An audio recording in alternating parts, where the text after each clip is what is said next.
Shoulder arthritis is the progressive loss of articular cartilage in the shoulder joint, also referred to as the glenohumeral joint. The severity of arthritis can range from a mild loss of cartilage all the way to a severe loss where bone is contacting bone. Left untreated, it is hard to predict when and how fast arthritis will progress. In addition, the amount of arthritis seen on imaging does not always correlate with the severity of the patient's symptoms. When treating shoulder arthritis, doctors will determine the treatment based on the patient's symptoms and how it is impacting their quality of life.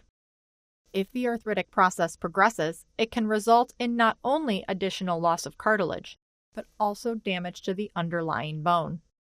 Non-operative treatment of shoulder arthritis is based on controlling symptoms that the patient may be experiencing.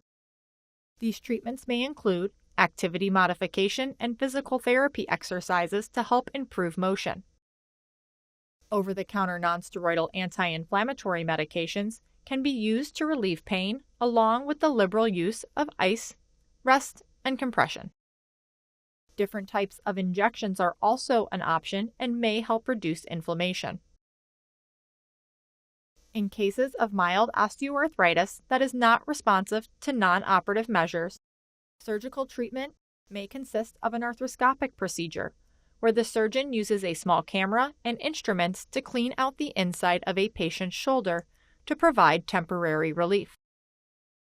If the arthritis progresses, a shoulder replacement may be needed.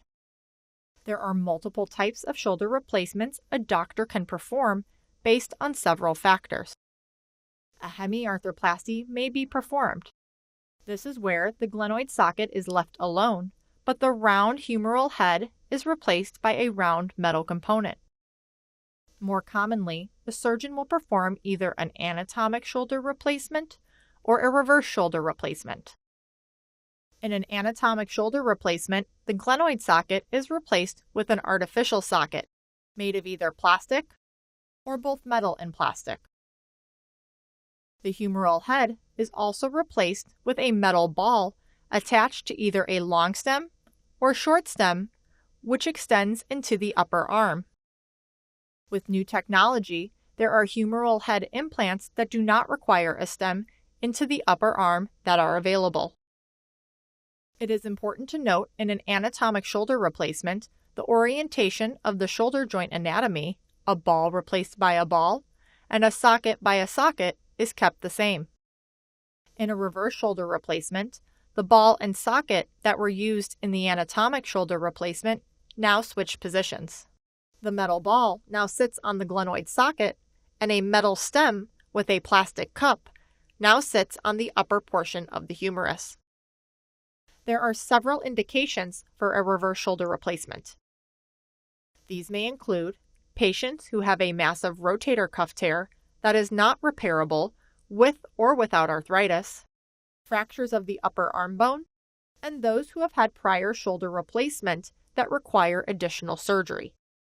The changing construct allows for patients to use their large, powerful deltoid muscles to move their arm following surgery, since they do not have a functional rotator cuff. After either surgery, a patient will first wear a sling to protect and support their shoulder. They will perform simple motion exercises of their fingers, wrist, and elbow to prevent stiffness of these joints while in the sling. They will then slowly get their shoulder motion back with physical therapy. Strengthening exercises will then be introduced, and over time, patients are able to return to their daily activities.